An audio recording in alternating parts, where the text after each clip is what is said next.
right, Adeptus Mechanicus fans, it is your time to shine on this channel. Welcome on in, this is Spruce and Studs, and yes, I know that I have missed a lot of the Mechanicus action figures that have been released.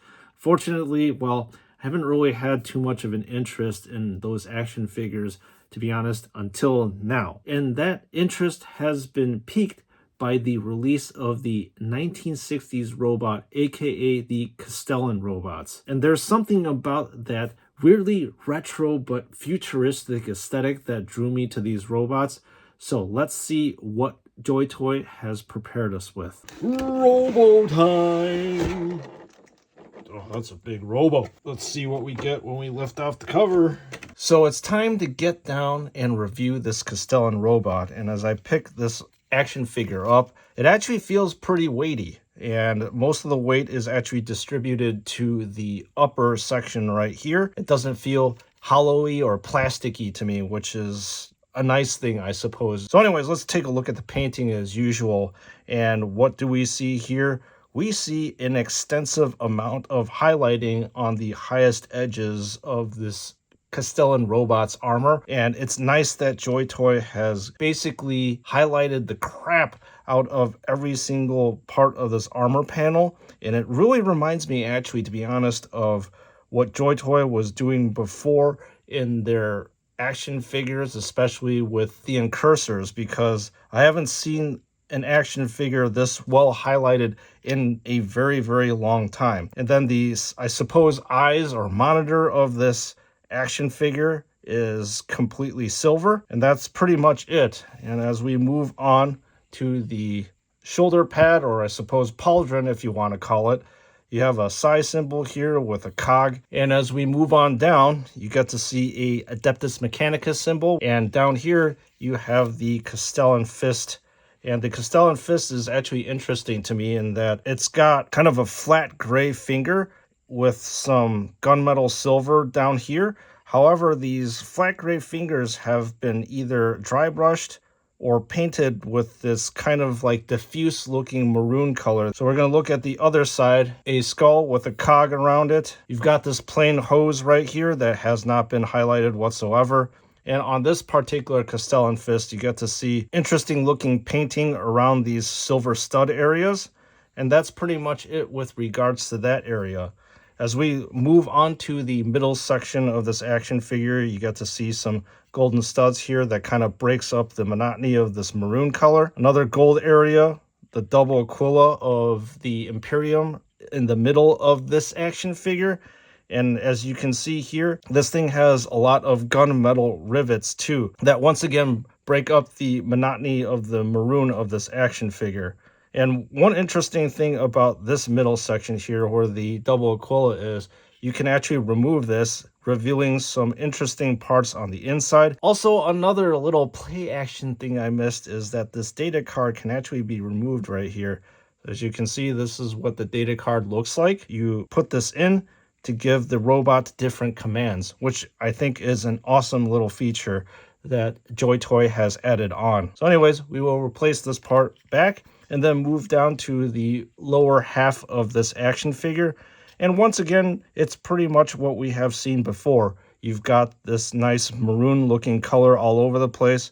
Plenty of highlights that are happening on the upper regions of the armor. Once again, a bunch of silver studs that are adorned all over the place. You have 3 on the knee pad, and then on the opposite knee pad, you have the size symbol down here. And as we move on down, more of these studs are happening. You get to see all this cool armor plating that's happening here. So we're gonna flip around, take a look at the back of this action figure, and I'll have to say that the back has a lot more stuff that is going on, in my opinion.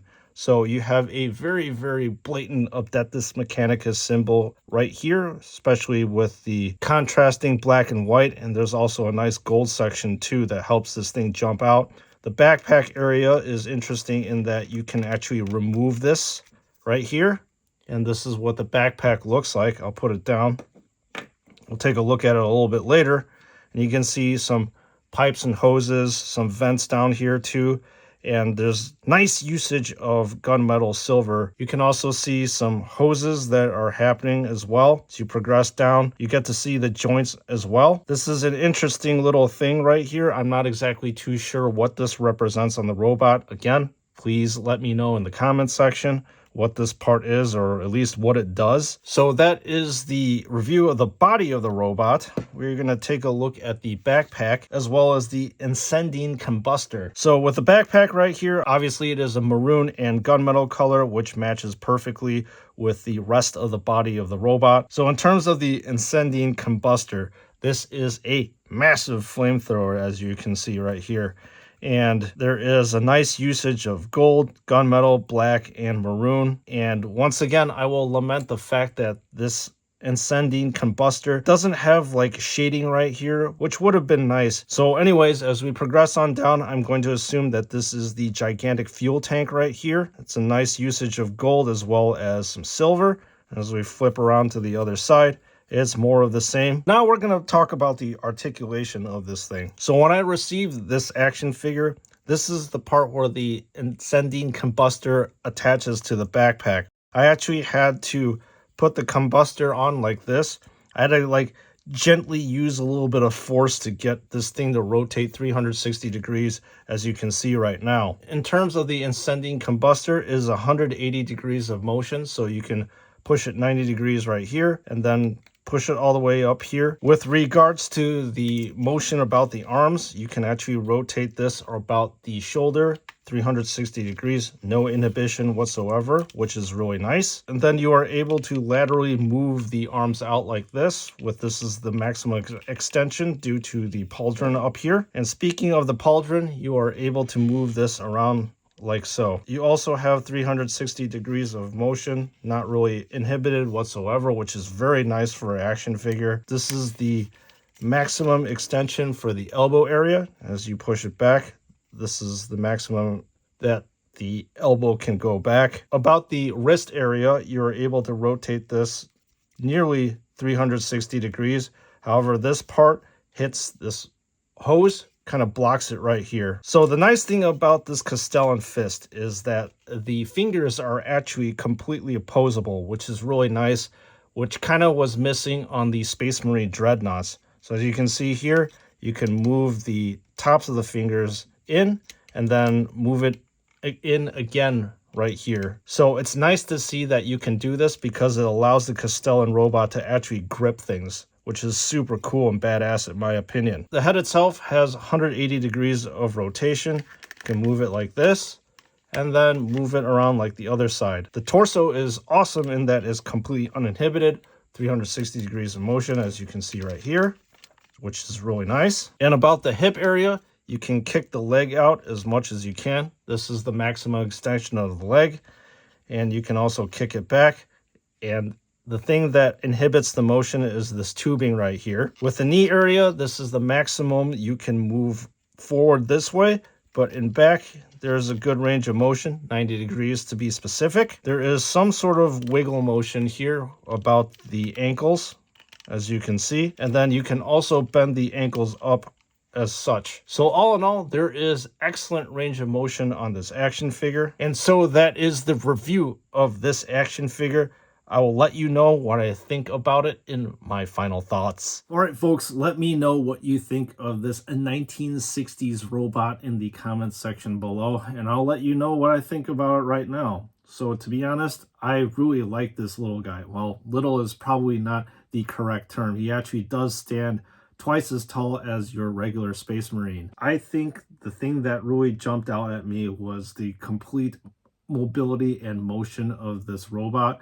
I really liked that how the upper half really had complete 360 degree motion. And speaking of motion, I really do enjoy how JoyToy articulated the fingers, which is a lot better than, as I said before, the dreadnoughts that we have been given. So would I actually recommend this action figure to you? Obviously, if you're a Adeptus Mechanicus fan, this is a no-brainer for you. I would tell you that this is a must-buy. However, interestingly enough, I will say that this action figure, even though if you are not an Adeptus Mechanicus fan and want to branch out to other factions of the Imperium, I would probably have to say that this is one of those action figures that I would probably get. There's something just, I don't know what it is, really cute and unique about this action figure that I like. So anyways, this is Sprues and Studs. Thank you for joining in this review. Thank you for watching, and thank you for your patronage. I do really appreciate it. And speaking of patronage, if you are wanting to buy this little robot right here, please make sure to click in the link in the description below where you'll be directed to Toy, and do not forget to use the code SNS to receive 12% off of your purchase. And with that being said, as usual, I will see you all in the next one.